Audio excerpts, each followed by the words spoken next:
Sarıgulov Dastan İslamovich, Kırgız Respublikasının eks-mamleketlik katçısı, mamleketlik kızmattın birinci derecedagi mamleketlik kengeşçisi, Kırgız Respublikasının Jogorku Kengeşinin eks-deputatı, Kırgız Respublikasında emgek singirgen kuruluşçusu, professor, 12 kiteptin jana 17 el aralık ilimi emgeklerden avtoru.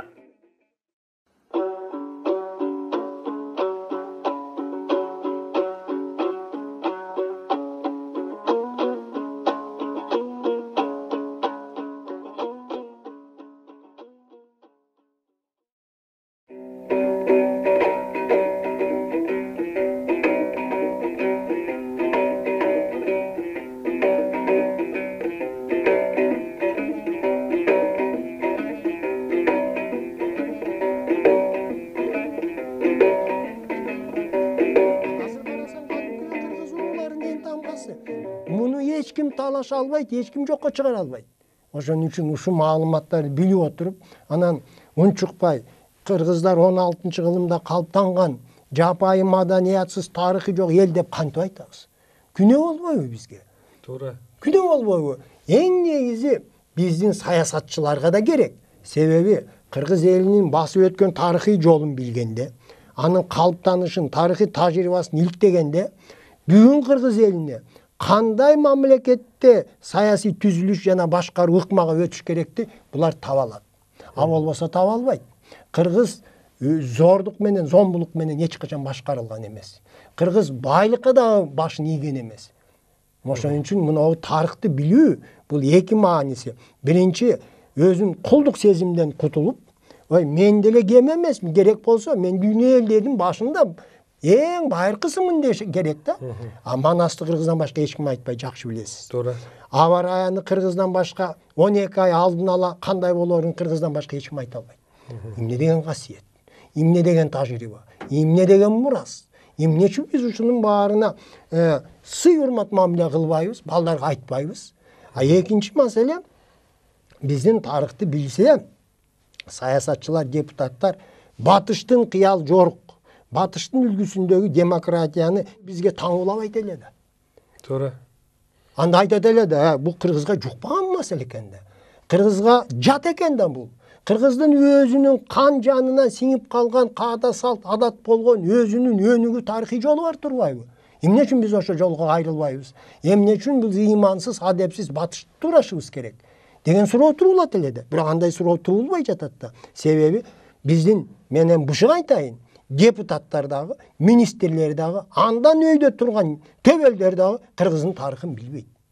А билбегенден кийин батышты турагандан башка эч бир жол таңып кыргыздарга сунуштай албайт. Ал жол Кыргызга жукпайт. Мына ошон үчүн эл чайналып атат. Эл тентип атат. Демек, байке мына конгресстин негизги максаты ошол Кыргыздын байыркы тарыхын тактап, ошону ордуна коюп, анан кийин жаш муундарга ошол эле жанагы айдын тоголдорун үйрөтүшүбүз керек да, туурабы? Мына бүгүн аны сиз билесиз, дагы Төрөн Жумаев билет, дагы 1-2 киши билет. Анан кийин жаштар билбейт да. Анан ушул нерселерди биз чынында эле жаш муундарыбызга үйрөтүшүбүз керек.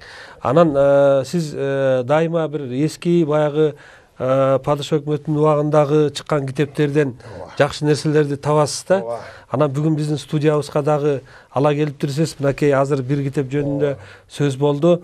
Анан ушул китептерде чынында эле биздин Кыргыздын байыркы эл экендигин тастыктаган баягы далилдүү нерселер бар экен да, байке. Бул жерде мисалы алыс кетпей, мына Кыргыздар деген китепте, мына Кыргыздар деген Зеланд деген врач жазып айтып атпайбы, эч талашсыз Кыргыздар Ари элине кирет деп атат да. Бул 1885-жылы чыккан китеп. 1885-жылда большевиктер дагы жок, анда КПСС да жок. Аны айтып атат, Кыргыздар таш доорунда калыптанган дейт. Жанагы улут белгилери ошо таш доорунан бери келатат дейт. Кыргыздын дененин температурасы бөлөк элдерге салыштырганда 1 градус өйдө дейт. Мен ушуга таң калдым. Бул өзү врач да, врач. Кыргыздын өпкөсүнүн көлөмү көп элдерден өйдө дейт. Себеби жанагындай майданга жоого чыкканда ал күч анча көп чыдамдылык бербейт. Өпкөң чарчабаса, аба жетпесе, сен канча баатыр болбогун жарабай каласың. Мына ушунун баарын ушу киши айтып атпайбы? Мен кыргыз жерин кыдырып дейт. Учук менен ооруган бир эле адамды таптым дейт. Сифилис менен ооруган 42 адамды таптым дейт. Азыр сифилис менен, спид менен, учук менен ооруган адамдар канча? Толуп атат. Биз айтып атабыз, жана саясатты окуп атпайбызбы? 19-кылымда кыргыздар кырылып калмак эле, антпек эле, минтпек эле деп. Мына Союз убагында кайсы кино, Караш, белгилүү кыргыз кинолорунун тасмаларын көрсөңүз, боз үй болсо сөзсүз карайган, жыртылган. Эмне үчүн жанагы Ноорузда 12 канат боз үйлөр көрүп атпайбызбы? Эмне үчүн анын бирин көрсөтпөйт? Саясат болгон. Эмне үчүн кыргыздын кемергул, керемет белдемчилерин, керемет бешменттерин көрсөтпөйт?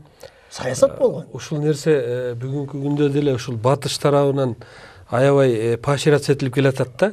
Мисалы үчүн кыргызды мазактаган фильмдер тартылса, аларга тим эле премияларды берип, о деп биз келип киночуларыбыз мактанып атат. А ошондой кинону барганда көрсөңүз уялат, кыргыз уяла турган фильмдер.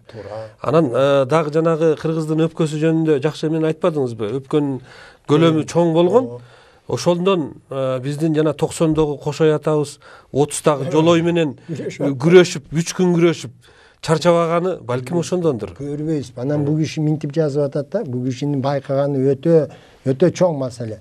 Бул киши минтип жазып атат. Кыргыздар дейт, 20 күнгө чейин тамак ичпей жүрө берет дейт да. Ушунча чыдамдуу дейт. Мисал келтирип атат. Кар көчкүнүн алдында калган кыргыз 21 күнү аны казып тапкан экен. 2 маасынын кончусун жеп бүтүптүр. Бирок аман калган экен. Ушуну ушу киши жазып атат. Бөлөк элде мындай чыдамдуулукту биз эле көрбөйбүз дейт. Анан бул киши жазып атат. Кыргыздарда арак ичүү, мас болуу, чылым чегүү, наша тартуу дегеле жок болгон дейт да. А бизге кантип айтып атат? Мына азыр кыргыз наша дагы, арак дагы, чылым дагы эмне гана ыпластыкка барган жок. Көрбөйсүзбү? Демек бизди басынткан саясат ал атайын жүргүзүлгөн саясат. Мындай да өзүн унутуп койгон, улуттук эс тутумун жоготкон эл ал ээчими болуп калат. Анын бияка тартсаң тигини ээчийт, бияка тартсаң батышты ээчийт. Бүгүн Швейцария болом десе макул боло берет. Эртең тиги Туркия болом десе макул боло берет. Бирок чындык айтыш керек. Кыргыз казак боло албайт. Мен айталык да. Кыргыз орус боло албайт, өзбек боло албайт. Кыргыз гана болгондо бактылуу жашоого жетет. Туура. Кыргызга жукпайт. Мен бир түрк улутундагы адамга жолугуп калдым. Улуттук университетте кафедраны жетектеп, өзү илимдин доктору экен. Азыр чарбачылык менен алектенет, базардан жолугуп калдым. Кыргызча суудай сүйлөйт. Ана айттым, "Ой, сиз кыргыз болуп калган турбайсызбы?" десем, күлөт. "Жок" дейт. "Кыргыз болуу мүмкүн эмес" дейт. "Силер дейт ушунча айкөлсүңөр" дейт. Конок келсе аты жотосун сурабай, силер төргө ак шейшеп менен жаткызасыңар дейт. Унга катып жүргөн, сүрсүткөн акыр жамбашыңарды бересиңер дейт. Биз аны бара албайбыз дейт. Анан санжыраны териштирип келгенде эле мен кыргыздын катарына кире албай калып атпаймынбы дейт. Көрдүңөрбү? Бул мына ушу турмуштан алынган маселе. Мына кыргыздын улуулугу, кыргыздын байыркылыгы, кыргыздын касиети, кыргыздын даанышмандыгы. Мына кыргыздар айтат, иттин ээси болсо бөрүнүн теңири бар дейт. Адилеттүүлүктүн ту чокусуна кыргыз жеткен. Дүйнө элдери Кудайды менчиктештирип алган адам баласына. Ал эшектин кудай эмес да. А кыргыз айтып атат, иттин ээси болсо бөрүнүн теңири бар дейт. Ал бирдей тең дейт да. Бөрүгө дагы, адамга дагы бирдей тең дейт. Туура. Эмне деген адилеттүүлүк? Көрдүңүзбү? Же болбосо элде болсо тең болсун дейт. Тең болбосо көпчүлүктүн сугу өтүп кетет дейт. Кандай сөз? Сук деген сөздү кайсы тилге которосуз? Арман деген сөздү, шаабай деген сөздү, мисалы убал сооп деген сөздү, адал арам деген сөздү. Арам жукпайт дейт кыргыз. Ал кайсы эмне болбосун арам дегенди кыргыз эне сүтү менен кошо өздөштүрөт. Ага ыйык китеп кереги жок. Мен бир жөөткө жолуксам айтып атпайбы? Биз дейт мына ыйык китепти окуйбуз, бирок бирин аткарбайбыз дейт. Силер муну окубай эле баарын аткарат экенсиңер дейт. Баарын ушу биздин ыйык китепте жазылгандай ошентип жашайт экенсиңер дейт. Туура, кыргыз малды тепкен эмес. Ойлонуп көрүңүзчү. Азыр адамды муустап атпайбы күндүз? Кыргыз малды тепкен эмес. Үйүн бекиткен эмес. Мына жомок деп мен бала кезимде биздин айылда бир үйгө кулп салымчу маселе да. ит аякты коюп койчу, эч ким жок деп, күтпө деп да. Азыр айтсаң жомок да. Азыркыларга жомок. Анан биз согуш жылдары азыр кулпу салып койсоң дагы талкалап алып кетип калып атпайбы? Биз 52 жылы жаш балабыз сууду бойлоп тузак салабыз. Кеклик менен чилге.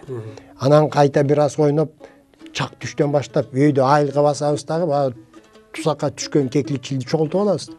Өшөнтүп келе жатсак эле, суу алып кеткен эски тегирмен бар болчу. Айылдан şu 2 kilometre alısta, o şehirde soğuştan gelgen, Atameken soğuştan gelgen, jaş ağaylarımız üçöü birge arak içip atıptır. Oşol ayıldan görbesin dep, 2 kilometre su boylop, buzulgan tegirmendin daldasına jaşınıp, arak içip atıp dep, birög aytsam, bu gülböy, ay mınday bolbойт dep. Turabı? Anan biz kapısından üstünden çıkıp kaldık, anan alar, hem aytpagıla ayıl. Dep bizde aldap, bizge momposu verip, oşontu oozubuzdu tıygan. Uşunu aytsanız jomok bu hazır ya, hazırkılarga jomok da. Hazır çınında ele ağa hiç kim işenbeydi kaldı da. İşenbeydi, ayta, koysoңçu, uşunday da bolabı, deyt da turabı. Bu doğrudu men görüp kaldım. Men görüp kaldım. Oşon üçün jana Manas jomok degen iki manide aytılgan. Bir bunday okuyaga bay, uzak bolsa, al angemeni, oy bul özünчө жомок турбайбы дейт кыргыз. Өзү негизи жомок деген сөздү могу орустун жана сказка дегени менен идентифицировать этип алганбыз да. Этип алганбыз. Бирок мен изилдедим. Союз убагында чыккан илимий китептердин биринде дагы орус тилинде чыккан мындай кеңири элге окурманга багытталган китептердин биринде дагы Манас жомок деген жок. Мен ушуну бышык айтам. Муну өзүбүз биз чыгарып алдык, жомок деп. Ошол жана сиз кыргыздын тилиндеги жомок, орустун тилиндеги жомок мааниси эки бөлөк. Мисалы жан деген, туурабы? Чиркейдин жаны бар деп айтабыз да биз, чиркейдин жаны бар. Орусча укамара душа есть деп айта албайсың да. Мына эки ажырым дароо чыгып атат. Жан деген түшүнүк кыргызда түпкү түшүнүк. Жаным жай албай жатат дейт. Жаным кашайды дейт, туурабы? Жаным жанчылып атат дейт. Жаным жер тартып атат дейт. Жаным жер тартып атат. Орыста андай мааниде түшүнүк жок. Ошон үчүн мына эки ажырымды ушул жерден байкасак болот. Бир сөз менен айтканда жана байыркы китептин дагы бир салмактуусун мен эметейин. Мына жерде 1914 жылы Москвада чыккан Чайковский деген тарыхчы жазган китеп. Родина народов арийской расы, где она была и от чего покинута деп аталган да. Бул өтө кызык китеп, өтө көлөмдүү китеп мына. Ушунда жазылган. Göl aymağında Ригведа деген санскрит тилинде жазылган эң байыркы ыр жыйнагы бар. Илим муну биздин доордон 1200-1400 жыл мурда жазылган деп баалайт да. Ошол Ригведада Göl aymağında бурут эли жашайт деп жазылганын айтып атат бул китеп. Биз болсо Сыймет санга шилтеме кылып атпайбызбы? 201 жыл. Андан бери болуп атат да, даже 1,5 миң. 1,5 миң бери болуп атпайбы? Ошол тиги жазма булактарда кыргыз айтылган деп атабыз. Жазма булактарда байыркы санскрит тилинде жазылган Ригведа аттуу ыр жыйнакта бурут эли Göl аймагында жашайт деп жазылды деп мына бул окумушту жазып атпайбы? Буга кантип ишенбейбиз? Арийлердин мекени кай жерде болгон деп мына китепте далилдеп атат. Кыргызстандын аймагында болгон экен. 20 миллион ел жашаган экен. Өзү ари деген сөз бул аруу деген. Аруу деген сөз. Сөздөн таза деген аруу деген сөз. Мына жанагы Гордон Чайлд деген Британиядын атактуу археологу бар. 1925 жылы китеп чыгарган Истоки европейской цивилизации деп. Аны 4 жыл мурда орус тилине которуптур. 4 эле жыл мурда. Карап окусам айтып атат. Арилер көкө теңирге сыйынган дейт. Ошондо арилер шоңшокой баш кийим кийген дейт. Калпак кийген. Калпак. Арилер эгерим эшек минген эмес дейт. Арилер эгерим балык жеген эмес дейт. Арилер кайынды ыйык туткан дейт. Мен таң калдым. Мурда угуп Манастан кырлар барбы кыргыз сөөгү жатпаган, кыя барбы кыргыз каны акпаган, кайын барбы кыргыз балта чаппаган деген угасында. Мен дайыма ойлойм, эмне үчүн кайын? Эмне үчүн карагай эмес? Эмне үчүн терек эмес? Эмне үчүн терек эмес деп өзүм суроо берем, таппайм жообун. көрсө жанагы 5 дөбө маданият 4500 жыл жашаган 5 дөбө маданиятта бүт көрүстөндөрдө сөөктүн үстүндө кайындын кабын койчу экен. Суу өткөрбөйт экен. Чирибейт экен. Ал кайындын астында эмнени койсоң, ал бузулбайт экен да. Ошон үчүн кыргыздардын саадактары бүт кайындын кабынан жасалган экен. Анан ошону окугандан кийин түшүндүм мен. Гордон Чайлд айтып атпайбы? Кайынды ыйык туткан дейт. Кайынды найзага сап кылган кыргыз. Сап кылган найзага. Себеби бул оор, анан кийин бекем деген мааниде да. Ошон үчүн бул арийлерге дагы эмне деген таандык болуп атат. Бул дөбө маданиятын жараткан эл деп атат. Гордон Чайлд айтып атат. Жана 5 дөбө маданиятын жараткан эл деп атат. Бул кыргыздан башка ким я? Биз бала кезде суу самырда, Беш ташта, көп талас суусунда балык кадимкидей, мисалы 5 үйүр жылкыны айдап өтсөң, кээ бир балыктар мындай эле чалкасынан түшүп туяктын биз жечмеспиз. Чоң ата майчай суудун куртун жебегиле деп итке берчүбүз. Азыр ойлоп атам. Тоонун форель менен асманын азыр күндүз таппайсың, туурабы? Кыргыз кандай улуу эл болгон. Табиятка кандай мамиле кылган. Ушу мен бала кезде балыкты жечмес элек. Анан жана кекиликчилди айтып атпаймынбы? Анан барып туруп морго мындай таякты сайып туруп, анан таякка тигилерди илип коесуң да. Анан балдардын оюну, балдардын эрмеги деп улуулар аны жиркенип жечмес. Эң накта ышталган кекиликчилди. Кыргыздар эмнени жеген? Кыргыздар казык арта жеген, сары май жеген, сүзмө жеген, айран ичкен. Карабайсыңарбы? Ушул илгертен бери эле биздин бабаларыбыз ачарчылыкты көрбөптүр да. Ушунча бизди баккан экен да. Улар жеген да. Улар ал жана улардын үнүн уккан барбы, улуу тооду көргөн барбы деп бекер айтпайт да. Туура. Ошол. Демек биздин бабаларыбыз бизди эрке кылып өстүргөн экен. Эмне үчүн? Мына Кытай туугандар таарынбасын, булар кумурсканы да жейт, куртту да жейт, койчу баарын жейт. Себеби талай жолу ачарчылыкты баштан өткөргөн да. Туура. Ошон үчүн аман калуунун жолун издеп, ошону эптеп тамак айланткан да. Кыргыз болсо, өзүңүз билесиз, кымыз, жуурат, айран, сүзмө касиеттүү тамакты жеген.